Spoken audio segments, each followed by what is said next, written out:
రామ చక్కని సీతకి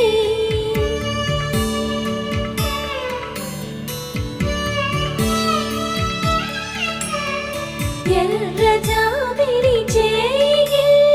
రాముడేడని అడుగుతుంటే చూడలేదని పెదవి చెప్పే చెప్పలేమని కనులు చెప్పే నల్ల పూసైన